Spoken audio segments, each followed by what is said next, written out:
অনেক বেশি করে খেয়াল করেন যে পুলিশ কর্মকর্তা থেকে শুরু করে সচিব থেকে যে কোনো প্রশাসনের কর্মকর্তা তারা প্রথম যে কথাটি বলেন সাংবাদিকদের মুখোমুখি হয়ে কোন একটা বিপদে পড়ে দেখেন আমি ছাত্রলীগ করা মানুষ। আমি অন্ততপক্ষে এত দূরে থেকেও আমি অন্ততপক্ষে 10 জায়গায় 15 জায়গায় শুনেছি 30 35 40 বিসিএস এর যারা আসছেন তারা সবাই এই কথা বলেন যে দেখেন আমি ছাত্রলীগ করে আসছি। এটি হচ্ছে স্থানীয়দের সাথে কথা বলার সময় বলেন, এমনিও বলেন। এটির কারণটা কি আসলে? করছি দেখুন, আজকে ছাত্রলীগের একজন কর্মী হিসেবে বলতে পারি, ছাত্রলীগ করা একজন কর্মী আজকে বাংলাদেশের প্রধানমন্ত্রী।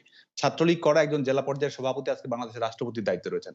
ছাত্রলীগ করা কর্মী আজকে ক্যাবিনেট সেক্রেটারি হচ্ছে, ছাত্রলীগ করা কর্মী আজকে উদ্যোক্তা হচ্ছে। কিছুদিন আগে ক্ষমতায় যে শুধু এই ব্যাপারে এই প্রসঙ্গে চাকরি প্রসঙ্গে আমি শেষ প্রশ্ন করি যে এই কথা কি ঠিক যদি কেউ ছাত্র অবস্থায় ছাত্রলীগ ছাড়া অন্য কোনো সংগঠন করে পুলিশের রিপোর্টের যেটা যায় সেটা তার সরকারি চাকরি প্রথম শ্রেণীর সরকারি চাকরি পাওয়া তার জন্য একটু দুষ্কর হয়ে দাঁড়ায়?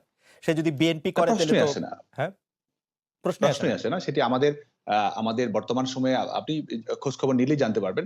সেটা এখন আমাদের চাকরির পরীক্ষার পরে যে ভেরিফিকেশনটি হয় সেই ভেরিফিকেশনে কিন্তু ফৌজদারি মামলা রয়েছে কিনা সেটি যাচাই বাছাই করা হয়। ফৌজদারি মামলা রয়েছে কিনা, কারো রাজনৈতিক আদর্শ, রাজনৈতিক বিশ্বাস এটি দেখার কিন্তু কোনো সুযোগ নেই। এবং আমরা শেখ হাসিনার দক্ষতা ভিত্তিক সরকারি চাকরি পদ্ধতি সেটি নিশ্চিত করেছে। এগুলো নিজের ব্যক্তিগত কাজের সঙ্গে তার রাজনীতির কোনো সম্পর্ক ছিল না।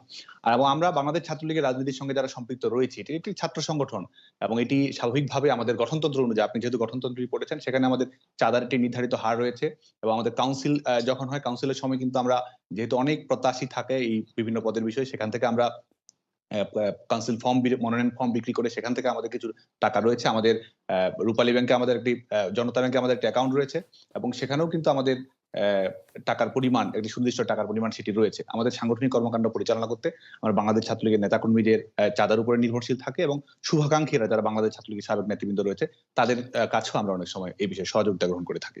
গঠনতন্ত্রের 23 অনুযায়ী এটি ঠিক প্রত্যেক সংসদ সদস্য মাসে 20 টাকা করে চাঁদা দিবেন, অন্যরা 15 টাকা দিবেন, কেউ 10 টাকা দিবেন, 5 টাকা দিবেন, এবার চাঁদা দিবেন, 3 মাস চাঁদা বাকি থাকলে সেটা হবে। কিন্তু আপনি যদি 25 খেয়াল করেন আপনি দেখবেন যে এখানে একটি তহবিল বলে একটি ব্যাপার আছে যেটি হচ্ছে 25 খ, যেটি আপনাকে অ্যালাউ করে, আপনার সংগঠনকে অ্যালাউ করে চাঁদা, এককালীন অনুদান, সদস্যের চাঁদা, ছাত্রলীগ কর্তৃক প্রকাশিত বিভিন্ন পুস্তকাদির বিক্রয়োল্লব্ধ অর্থ ইত্যাদি তহবিল সংগ্রহের ক্ষমতা প্রত্যেক শাখারই আছে। আমি সেখান থেকে জানতে চাইছিলাম আপনাদের প্রত্যেক শাখা যে এই চাঁদাগুলি গ্রহণ করে বিভিন্ন জায়গা থেকে আঞ্চলিকভাবে, কারণ যে যেভাবে পারে সে এটা করতে পারবে, সেটি কেন্দ্রীয়ভাবে আপনাদের জানায় কিনা, সেটির কোনো অডিট হয় কিনা, সেটির কোনো হিসাব আছে কিনা, এই বছর আপনারা কত টাকা চাঁদা পেয়েছেন?